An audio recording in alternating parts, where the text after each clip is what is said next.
एक कदम ईश्वर की ओर। निर्वाण प्रकरण पूर्वार्ध सर्ग चौथा। अन्य बाह्य दृष्टियों का निराश कर तथा आत्मदृष्टि में सुस्थिर बनाकर श्री रामचंद्र जी से महाराज वशिष्ठ जी का संशय निवृत्त्यर्थ पूछना, यह वर्णन।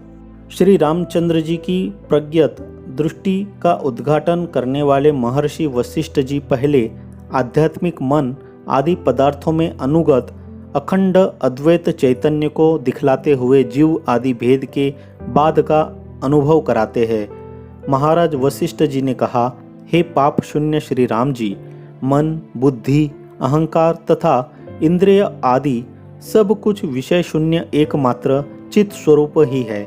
ऐसी स्थिति में आपके जीव आदि कहाँ रहेंगे, उसमें युक्ति बतलाते हैं। श्री राम जी, एकमात्र महात्मा आत्मा ने ही अपनी सत्ता के संसर्गाध्यास से यह नाना रूपता ऐसे प्राप्त कराई है जैसे अकेला चंद्रमा तिमिर, नेत्र का रोग विशेष, जलपात्र और दर्पणों के साथ संबंध विशेष से नाना रूपता प्राप्त करता है।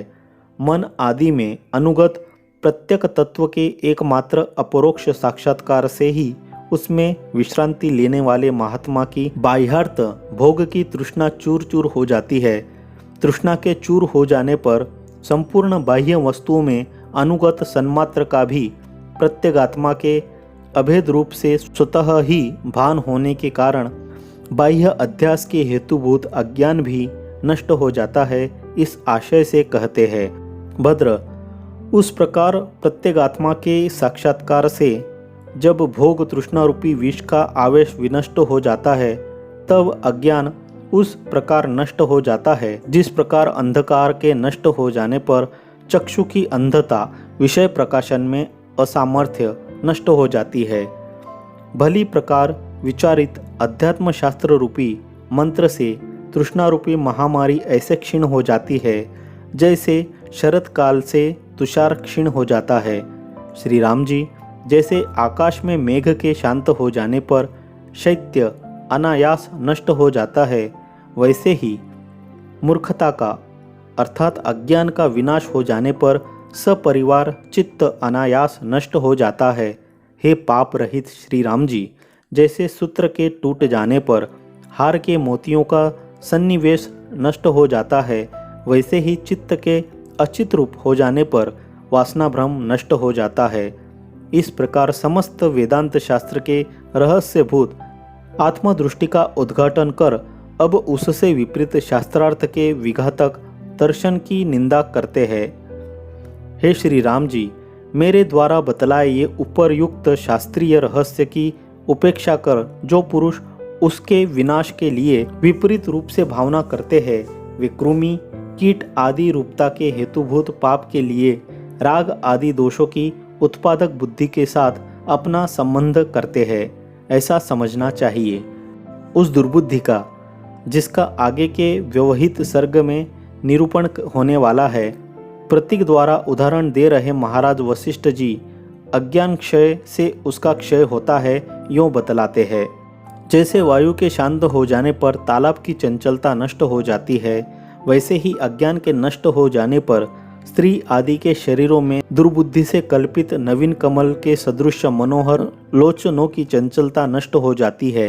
अब दर्शित प्रत्यगात्मक दृष्टि में हेतुओं से श्री रामचंद्र जी की स्थिरता ताड़कर महर्षि वशिष्ठ जी कहते हैं, भद्र, जैसे विस्तृत आकाश में प्रभंजन वायु स्थिरता प्राप्त किए रहता है, वैसे ही आप भाव अभाव की कल्पनाओं से निर्मुक्त होकर अत्यंत परम पद में स्थिरता प्राप्त किए हुए हैं।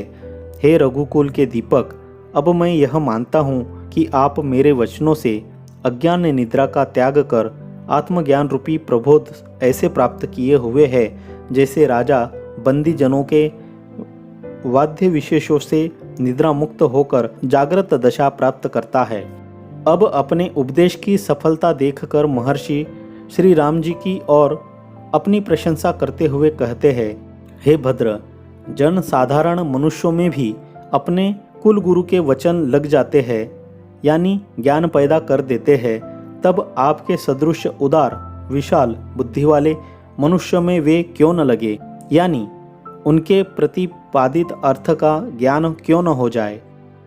श्री राम जी, चूंकि आपने अपनी बुद्धि से मुझ में उपादेय वाक्यता और आप्ततमता श्रेष्ठतमता का निश्चय कर लिया है, अतः मेरे वचन उस प्रकार आपके हृदय के अंदर प्रविष्ट हो जाते हैं जिस प्रकार तप्त क्षेत्र में जल प्रविष्ट हो जाता है।